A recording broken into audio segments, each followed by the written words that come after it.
Environmental factors میں ہمارا excessive use of static medium, اور جینیٹک فیکٹرز میں اگر فیملی میں کوئی سائکیٹرک النس ہے یا فیملی میں نیورو ڈیولپمنٹل ڈس آرڈرز کی النس ہے تو وہ ایک فیکٹر ہو سکتی ہے, اور پلس فیملی میرجز بہت امپورٹنٹ رول پلے کرتے ہیں.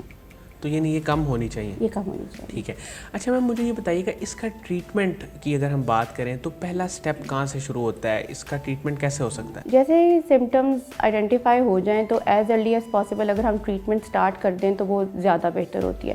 بہت سارے پیرنٹس اسی ڈینائل میں بہت ٹائم ویسٹ کر دیتے ہیں کہ نہیں ہز فائن, صرف اسپیچ ڈیلے ہے سو ول بی اوکے, لیکن اس میں اسپیچ ڈیلے کے ساتھ سوشلائزیشن ڈیلے, کمیونیکیشن ڈیلے, جو سمپل جیسچرل رسپانسز ہوتے ہیں وہ ڈیلے ہوتے ہیں. So we start with ABA applied behaviour analysis جو کہ ایک کلینکل سائیکالوجسٹ کرتا ہے, اسپیچ تھراپی جو ایک اسپیچ تھراپسٹ کرتا ہے, OT آکوپیشنل تھراپسٹ وہ سینسری انٹیگریشن تھراپیز پہ کام کرتے ہیں. تو یہ تینوں کلیکٹیولی چلتی ہیں with the child depending on its needs کہ اس کی کتنی کس چیز کی ریکوائرمنٹ ہے اور اس کے اکارڈنگلی. میم جب اس کا ٹریٹمنٹ ایک دفعہ اکمپلش ہو جاتا ہے تو اس کے بعد دوبارہ بھی کسی ایج میں جا کے اس کے سمٹمس آ سکتے ہیں یا یہ بالکل ٹھیک ہو جاتا ہے؟ اس کا ٹریٹمنٹ جو ہے وہ it's a long term process. ایسا نہیں ہے کہ 1 مہینہ 6 مہینہ یا سال. آپ کو ایک بچے کو دیکھ کر آپ بتا نہیں سکتے کہ یہ اتنے سال میں ٹھیک ہو جائے گا یا اتنے سال میں. It's a very slow and sir. جب آپ بچوں کے ساتھ اسپیسیفکلی آٹزم کے ساتھ کام کرتے ہیں نا, چھوٹی چھوٹی چیزیں ہوتی ہیں جو ہماری اکمپلشمنٹس ہوتی ہیں. لیٹس سپوز پیگ بورڈ میں سے بچہ ایپل نہیں نکالتا اور اب اس نے پیگ بورڈ میں سے 2 مہینے بعد ایپل انڈیپینڈنٹلی نکالنا شروع کیا تو وہ ایک چھوٹی اچیومنٹ ہے ہمارے لیے. So it's a long term process. ہم ایک وقت اس کے ساتھ تعین نہیں کر سکتے کہ بھائی اتنا ٹائم لگے گا اور اتنا نہیں. اچھا میم اگر انٹلیکچوئل ڈسیبلٹی کی ہم بات کریں تو یہ بچوں میں ایک بہت کامن ہے اور وقت کے ساتھ ساتھ یہ شاید تھوڑی انکریز بھی ہو رہی ہے, تو اس کی وجہ کیا ہے؟ انٹلیکچوئل ڈسیبلٹی کی بھی جیسے میں نے پہلے بھی بات کی, اس کی بھی جینیٹک بیسز ہیں. اگر آپ کی جینز میں نیورو ڈیولپمنٹل ڈس آرڈرس کی ہسٹری ہے یا سائکیٹرک النیسز کی ہسٹری ہے تو یہ تب بچوں میں یہ ڈیلے کا فیکٹر آ سکتا ہے. پلس اس میں امپورٹنٹ بات یہ بھی ہے کہ intellectual disability with due to any syndrome بھی ہو سکتا ہے. جیسے ڈاؤن سنڈروم کے بچے ہوتے ہیں یا کورساکوف سنڈروم ہے, ڈفرینٹ سنڈرومز ہیں, اس کے ساتھ انٹلیکچوئل ڈسیبلٹی آ سکتی ہے. میم اس کی سمٹمس میں اور آٹزم کی سمٹمس میں کیا فرق ہے دونوں میں؟ دیکھیں انٹلیکچوئل ڈسیبلٹی اور آٹزم انٹائرلی ایک ڈفرینٹ ڈومین ہے. مینلی اگر ہم انٹلیکچوئل ڈسیبلٹی کی بات کرتے ہیں تو جتنے بھی ڈیولپمنٹل مائل اسٹونز ہوتے ہیں from neck holding to sitting to standing to walking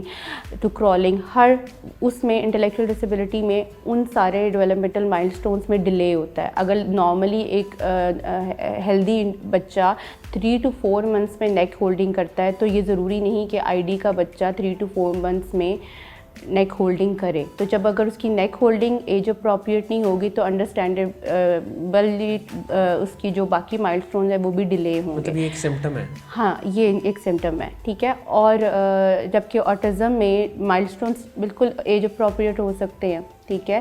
1 year تک تو وہ بالکل ایج اپروپریٹلی بچے بہیو کرتے ہیں, پھر گریجولی ڈیٹیریشن آتی ہے اس میں. اچھا میم اس کی ریزنس کی اگر ہم بات کریں تو کیا وجہ ہوتی ہے انٹلیکچوئل ڈسیبلٹی جو بچوں میں ہے, تو اس کی کیا, یہ تو پیورلی میرا خیال ہے جینیٹکس پہ جاتی ہے؟ پیورلی جینیٹکس پہ جاتی ہے. پلس اس کی نیورولوجیکل ریزنس بھی ہوتی ہیں کہ at the time of the birth اگر آکسیجن کی ڈیفیشنسی ہو گئی ہے وہ ایک ریزن ہو سکتی ہے. اللہ معافی دے اگر بچے کا کوئی برین انجری ہو گئی ہے وہ ایک ریزن ہو سکتی ہے. اچھا میم اس کا ٹریٹمنٹ کیا ہے؟ اس کا بھی جو ٹریٹمنٹ ہے وہ سیم ہے. ABA اپلائڈ بیہیویئر انالیسس جس میں ڈیولپمنٹل تھراپی ہوتی ہے بچوں کے ساتھ, اسپیچ تھراپی اور آکوپیشنل تھراپی. آکوپیشنل تھراپی اس میں گروس اور جو فائن موٹرز ہیں ان پہ کام کرتی ہے, کیونکہ اکثر بچے اگر وہ موٹر ڈیلے ہے انہیں تو ڈیفینیٹلی ان کو OT کی ریکوائرمنٹ ہوتی ہے. اچھا میم مجھے یہ بتائیے گا کہ آپ کلینکل سائیکالوجسٹ ہیں تو آپ سارا کام یہ چائلڈ اسپیشلسٹ ہی ہیں, یعنی ان کو ہی دیکھتی ہیں ان کی سائیکولوجیکل پرابلمس کو, مینٹل پرابلمس کو,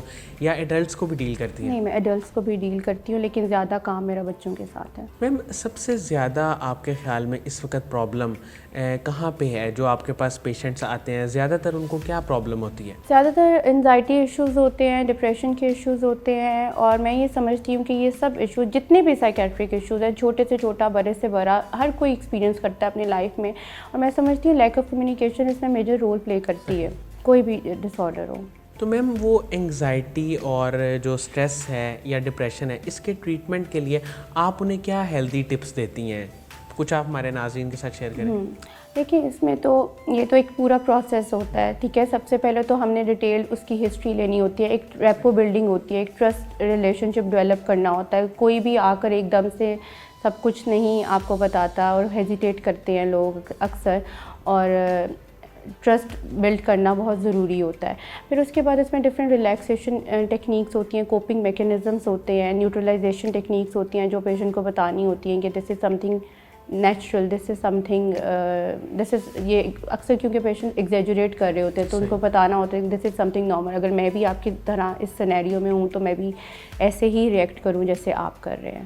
تو اس کے علاوہ ساتھ ان کو, کیونکہ پاکستان میں زیادہ سی بی ٹی چلتی ہے, کوگنیٹو بیہیویئر تھراپی, تو اس کی ڈفرینٹ ٹیکنیکس ہوتی ہیں ڈپینڈنگ آن دا سمٹمس. میم مجھے یہ بتائیے گا کہ آٹزم کی جیسے آپ نے سمٹمس بتائیں وہ 1 سال کے بعد آنا شروع ہوتی ہیں, تو پیرنٹس کے لیے تو یہ بڑا مشکل ہے انڈرسٹینڈ کرنا کہ ان کے بچے کو یہ پرابلم ہے یا نہیں ہے, یا واقعی پرابلم ہے یا کوئی وقتی طور پہ اس کی طبیعت خراب ہے. وہ کس طرح انڈرسٹینڈ کریں کہ یہ پرابلم واقعی ایگزسٹ کر رہی ہے اور اس کا سلوشن کیا ہے؟ نارملی پیرنٹس ڈیٹیکٹ کر لیتے ہیں کہ پہلے تو یہ رسپانس دے رہا تھا چیزوں کی طرف, آئی کانٹیکٹ مینٹین کر رہا تھا ایکسیٹرا, لیکن اب یہ رسپانس نہیں کر رہا. تو جیسے یہ چیز آئیڈینٹیفائیبل ہو جائے تو ان کو چاہیے کہ فوراً سے پہلے وداؤٹ اینی ڈینائل وہ کسی ڈیولپمنٹل پیڈیٹریشین یا کسی کلینکل سائیکالوجسٹ کے ساتھ کنسلٹ کریں, کیونکہ جتنا جلدی بچہ تھراپی میں آ جاتا ہے اتنا زیادہ اس کو فائدہ ہوتا ہے, اتنا جلدی وہ ریکور کر سکتا ہے. اور ہیونگ سیڈ دیٹ, اکثر پیرنٹس یہ سوچتے ہیں کہ کیونکہ انہوں نے تھراپی میں انرول کر دیا تو ان کا کام ختم ہو گیا ہے, لیکن اگر تھراپی 2 یا 3 ویک چل رہی ہے تو پیرنٹس کا رول یہ ہے کہ انہوں نے گھر پہ بھی 2 سے 3 دفعہ ڈیلی بیسس پہ سیشن ضرور لینا ہے, تاکہ بچے کی, کیونکہ ہم 3 فیزز پہ کام کرتے ہیں, ریکگنیشن, ڈسکریمنیشن اینڈ جنرلائزیشن. تو جب ریکگنائز کرے گا تو پھر اس کے بعد ڈسکریمنیٹ کرنا شروع ہوگا اور پھر جنرلائزیشن پہ آئے گا. تو اگر ایک بندے کے ساتھ وہ کام کر رہا ہے تو نارملی بچے کیا کرتے ہیں, وہ اسی کے ساتھ ایسوسیٹ کر لیتے ہیں کہ یہ ٹاسک یا یہ ایکٹیویٹی تو ہم اس اپنی لیٹس سپوز سائیکالوجسٹ یا یہ اسپیچ کے ساتھ کرتے ہیں تو یہ شفل نہیں ہو سکتے, کیونکہ آٹزم میں فکسیشنز بھی ہوتی ہیں. So they do that, they associate that. تو اگر ان کی جنرلائزیشن ساتھ ساتھ ہوگی, آپ گھر پہ بھی کام کروا رہے ہوں گے, مدر اور فادر دونوں اپنا ٹائم ایکٹیویٹیز ڈیوائڈ کر کے کروا رہے ہوں گے, تو یہ زیادہ ہیلپ فل ہوگا, بچے کی لرننگ زیادہ بہتر ہوگی. اچھا میم, آخر میں مجھے آپ یہ بتائیے گا کہ اگر ایک کپل ہے, اس کے 2-3 بچے ہیں, تو کیا یہ چانسز ہیں اگر ایک بچے میں یہ آٹزم یا انٹلیکچوئل ڈسیبلٹی پائی جاتی ہے تو دوسرے میں بھی ہوگی یا تیسرے میں ہوگی, یا اس کا لنک نہیں ہے آپس میں؟ یہ چانسز ہیں. ٹھیک ہے. ناٹ اونلی آٹزم یا انٹلیکچوئل ڈسیبلٹی, جتنے بھی نیورو ڈیولپمنٹل ڈس آرڈرس ہیں اس میں 50% چانسز ہوتے ہیں کہ دوسرے سبلنگ میں وہ چیز آ جائے. ٹھیک ہے. اور فیملی سے بھی یہ چیز ٹریول کرتی ہے؟ فیملی سے, جینس میں, جینیٹکس میں ہے یہ. مطلب اگر پیرنٹس کو بچپن میں یہ پرابلم ہوئی ہے تو چانسز ہیں کہ وہ بچوں میں بھی ہو؟ اگر پیرنٹس میں آٹزم تو نہیں آف کورس, کیونکہ آٹسٹک بچے نارملی میں نے میرڈ دیکھے نہیں ہیں. بالکل. ٹھیک ہے. لیکن اگر پیرنٹس میں اسپیچ ڈیلے کی ہسٹری ہے, ایگریشن کی ہسٹری ہے, یا ADHD کی ہسٹری تھی کہ جی وہ, کیونکہ تب اگر آئیڈینٹیفائیبل چیز نہیں تھی, لیکن وہ کہتے تھے کہ میں تو ٹک کر نہیں بیٹھتا تھا, میرا تو پڑھائی میں دل نہیں لگتا تھا, یا یہ ساری چیز تھی, تو ڈیفینیٹلی وہ ان کے آف اسپرنگس میں آ سکتی ہے. مطلب لیک آف فوکس بھی اسی کی طرف, ان اٹینشن, فوکس نہیں کر رہے, کانسنٹریشن نہیں ہو رہی. ٹھیک ہے. اکثر سمجھتے ہیں لوگ کہ یہ تو جان بوجھ کے کر رہا ہوگا یا یہ, لیکن وہ اٹ سیلف ایک ایشو ہے. بہت بہت شکریہ ردا خالد صاحبہ آپ کی تشریف آوری کا. ناظرین, مجھے امید ہے کہ جو لوگ آٹزم کے بارے میں جاننا چاہتے ہیں یا انٹلیکچوئل ڈسیبلٹی کے بارے میں جاننا چاہتے ہیں, اس کی کیا سمٹمس ہوتی ہیں اور اس کا ٹریٹمنٹ کس طرح کیا جا سکتا ہے, ان کے لیے انٹرویو انتہائی مفید ثابت ہوگا. اپنا بہت ہی خیال رکھیے گا. انشاءاللہ دوبارہ حاضر ہوں گے ایک نئے انٹرویو کے ساتھ. اللہ حافظ.